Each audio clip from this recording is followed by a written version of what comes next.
Hello, my name is Megan. Hello, my name is YASU. And I'm going to be doing another English-based video with YASU. Yeah. And today, what do you want to talk about? Okay. I wanna hear your tips for Japanese English learners. Okay, no problem. So I understand it's very difficult to learn a new language. Yeah. The way they teach English in high school here is very textbook, Oh. right? So you don't get much practice speaking. Right. Right. American schools are the same way about learning a language. So I studied French for 3 years and Spanish for 3 years. Oh. But I still cannot have a conversation. I only understand some sentences and vocabulary. So my top suggestion is actually to find someone to practice conversation with. Oh. There's different ways to find someone to speak English with. So there's different foreign language cafes, like around Tokyo. Yeah. There's also Facebook groups for language exchange. Oh. Many people want to learn Japanese. Oh. Maybe they love like on anime or manga, so they want to know Japanese. You can also pay for lessons. So for group lessons, it's maybe slower to learn. Yeah. And high school is a group environment. Yeah, many people. Too many people, yeah. And also, if you're just speaking language with a friend, they might not correct your English. Right. So paying for lessons is probably the best way to improve quickly, because then you can get corrected and learn to speak more naturally.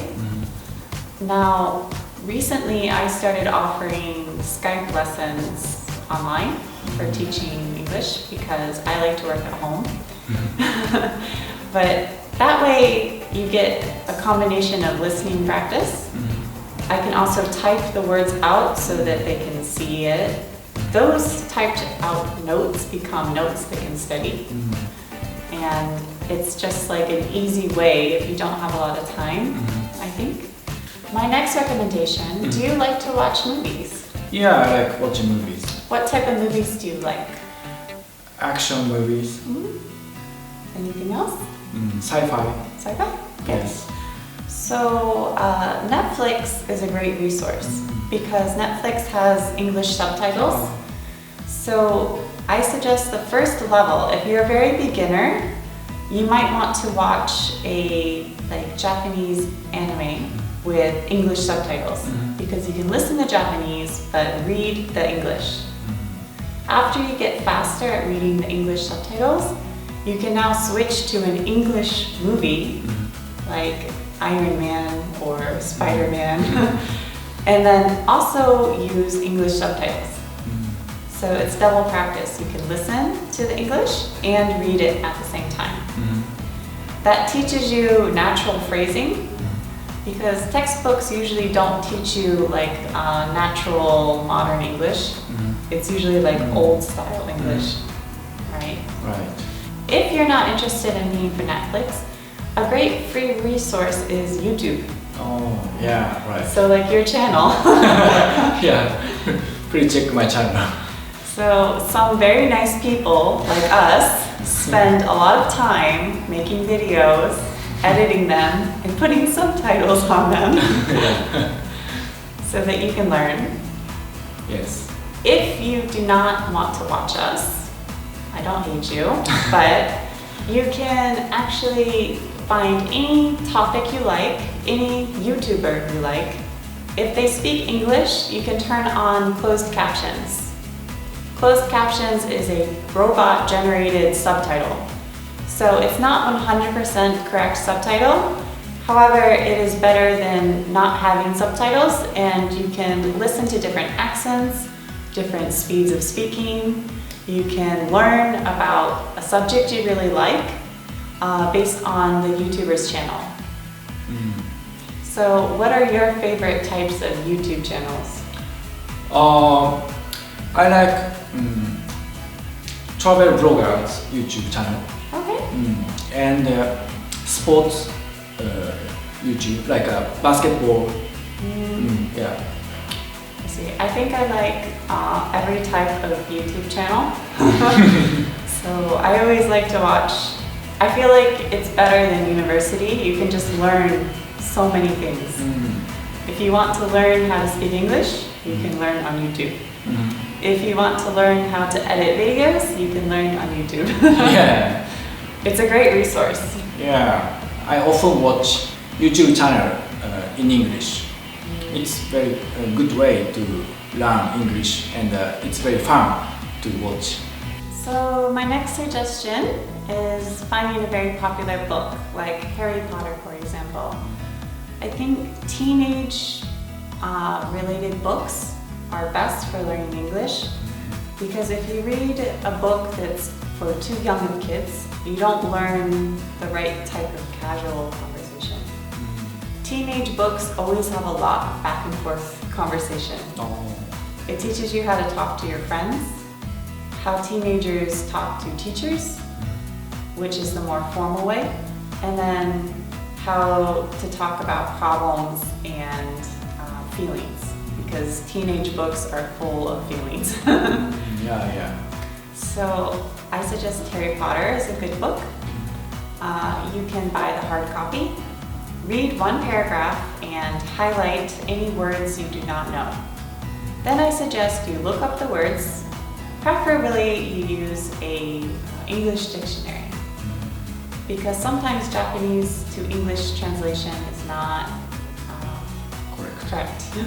Or it only tells you one meaning, and that word has like 5 meanings. Then I suggest after you read that paragraph and you understand every word, you listen to the audiobook. So you can download audiobooks for very popular books, listen to the paragraph, so you learn the proper way to speak for that sentence. It teaches you pronunciation as well as breaks in the sentence, and it will give you a lot more smooth and natural speech. Now, when I was young, my parents forced me to read books out loud, so speaking. If you just read in your head, your speaking will never get better. You have to say it out loud. So after you read the paragraph one time really slowly out loud, try to repeat it. So read it faster. And then one more time, read it even faster. That'll increase your speaking speed and smoothness. And then my last suggestion is about syllables. Syllables. Right. So breaking up the word for pronunciation. Like learned is one. Learned, exactly.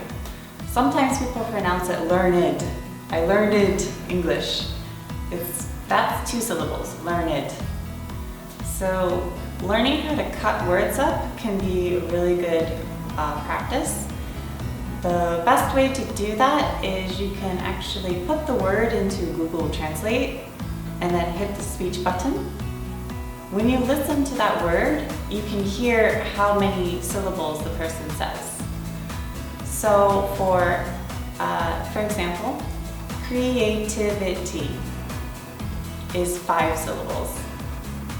Some people might say creativity or creativity. Or for example, another one is communication. Communication. How many syllables is that? Communication. Perfect. Oh. So you have 5. Communication. Yeah, 5 syllables. So you've learned how to cut up the word correctly, pronunciation. I like to put a line in between words. Communication. When I was younger, I used to actually draw a line in between the breaks in the word. Or when I'm studying another language, I would just put a line where I need to make a different syllable change. Now, my last suggestion is to build word webs or word lists around topics you like. Color can be neutral. What are neutral colors? They are black. And it just gets bigger and bigger and bigger. For example, if you really like fashion, you can write a list of fashion-related words. Like, what fashion-related words can you think of? Fashionable, clothing, stores, like that. Like, what are you wearing? Sweater. Right. And Exactly. So that would be how you develop a list of words that you can talk about. Then if you're a beginner, you start forming easy sentences. I like sweaters. That's an easy sentence. If you want to make it medium or difficult level, you would say, I like sweaters that are very soft. Or you could say, I like sweaters that are neutral colors. Neutral colors being black, white, cream. See how many words you can say. You can talk about colors, you can talk about texture, soft or itchy. You can talk about material. So this material is probably wool, which is animal fiber, or it's synthetic. Synthetic means fake fiber. So there's so many different words you can add to this web, and then your communication about that subject can just grow and grow and grow. Right, so that was my top tips for how to learn English. thank you. No, no problem.